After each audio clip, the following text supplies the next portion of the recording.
இன்னும் ஒரு புதிய ஈஸியான ஒரு ஃப்ரெஷ்ஷான கோலத்தோடு தான் வந்திருக்கேன்.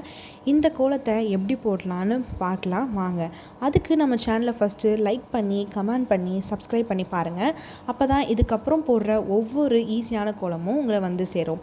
இந்த கோலத்துக்கு நான் 19 இன்ட்டு ஒரு புள்ளி, அந்த புள்ளி தான் நான் போட்டிருக்கேன் இந்த கோலத்துக்கு. இந்த புள்ளியை வச்சதுக்கப்புறமா நான் ஃபஸ்ட்டு ஸ்டெப்பே வந்து நான் அந்த ஒரு கோன் மாதிரியும் ஹார்ட் மாதிரியும் கலந்த ஒரு ஷேப் தான் வந்து போடுறேன். அந்த ஷேப்பை போட்டுட்டு அதுக்கு உல்ட்டாவாக ஆப்போசிட்டாக அதே ஷேப்பை திருப்பி போட்டுட்டு கீழையும் அதே நான் கண்டினியூ பண்ணிக்கிறேன். கீழையும் ஒரு குச்சி மாதிரி ஒரு 4-5 குச்சியை வரைஞ்சிட்டு அதை ஜாயின் பண்ணிவிட்டு அதுக்கப்புறம் இதே ஷேப்பை நான் அப்படியே 4 பக்கமும் வந்து கம்ப்ளீட் பண்ண போகிறேன். ஸோ இப்போ நான் 4 பக்கமும் கம்ப்ளீட் பண்ணதுக்கப்புறமா நான் என்ன பண்ணுறேன்னு சொல்லிட்டு பொறுமையாக பாருங்கள். இதே மாதிரியே உங்களுக்கு பியூட்டிஃபுல்லாக கோலம் வரணும், நான் வந்து கோலம் போட்டால் அது நல்லா வரமாட்டுது அப்படின்னு ஃபீல் பண்ணுறவங்க ஃபஸ்ட்டு இது மாதிரி ஒரு நோட்டில் போட்டு பழகுங்க. 2 லைன்ஸ் நோட்டாக இருக்கட்டும் சரி, இல்லை இது மாதிரி வந்து நம்மளுக்கு நார்மலாக வீட்டில் இருக்கக்கூடிய அன்ரூல்டு நோட்டாக இருக்கட்டும் சரி, எந்த நோட்டாக இருந்தாலும் நோட்டில் ஃபஸ்ட்டு போட்டு பழகுங்க. ஸோ நான் இதே டிசைனே தான் ஓவரால் கோலத்துக்குமே வந்து கண்டினியூ பண்ண போகிறேன். இங்கே நீங்கள் பார்த்தீங்கன்னா ஒரே ஸ்டெப்பு தான், ஒரே ஒரு டிசைன் தான்.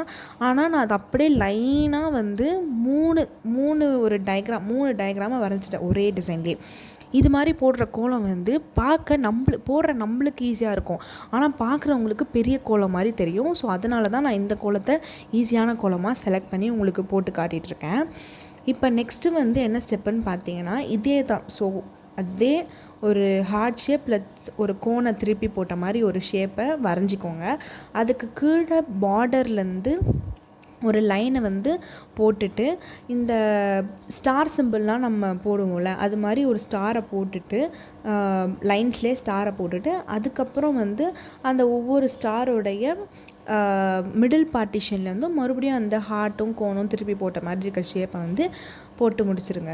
ஸோ இது மாதிரி நம்ம எல்லா சைடும் வந்து போட்டு முடிச்சிடணும். அதாவது 4 கார்னர்ஸ்லேயும் நீங்கள் போடணும். போட்டு முடித்ததுக்கப்புறமா நம்மளுக்கு ஒரு கம்ப்ளீட்டாக அது ஒரு பெரிய கோலம் மாதிரி கிடைக்கும். நம்மளுக்கு என்ன தான் வந்து ஒரு கம்ப்ளீட்டான ஒரு 4 சைடும் நம்ம போட்டு முடித்தாலுமே நம்மளுக்கு அங்கங்கே அந்த 4 கோலத்துக்கும் பக்கத்தில் வந்து புள்ளிகள் வந்து நிறைய வந்து மிச்சம் இருக்க மாதிரி தெரியும். அந்த புள்ளியை வந்து நம்ம கம்ப்ளீட் பண்ணுறதுக்கு வந்து அந்த கோன் ஷேப்பையே வந்து நம்ம மர்ஜ் பண்ணி போட்டுக்கலாம். அப்படி இல்லை எனக்கு எதனா புதுசாக ஒரு ஐடியா வந்திருக்கு, க்ரியேட்டிவ்னஸ் நிறைய இருக்கவங்கலாம் இருப்பாங்க. ஸோ அவங்களாம் வந்து அவங்களுக்கு பிடிச்ச டிசைன், ஈஸியான டிசைன், இல்லை இதை விட உங்களுக்கு எதனா ஒரு தெரிஞ்ச டிசைன் இருக்குது அப்படின்னா அதை போட்டு கூட நீங்கள் மேனேஜ் பண்ணிக்கலாம். இப்போ பாருங்கள், நான் 4th சைடுக்கும் வந்துட்டேன், த லாஸ்ட் சைடு இந்த கோலம்.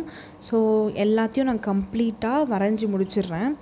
முடித்ததுக்கப்புறமாவும் அதாவது 4 பக்கமும் நான் போட்டு முடித்ததுக்கப்புறமாவும் எனக்கு வந்து இன்னும் கொஞ்சம் புள்ளிகள்லாம் வந்து இருக்குது. 4 புள்ளி, நான் இங்கே ஒரு அந்த சென்டரில் ஒரு 4 புள்ளி, வெளியில் இந்த சைடில் ஒரு 3 புள்ளின்னு சொல்லிட்டு நம்மளுக்கு நிறைய புள்ளிகள் இருக்குது.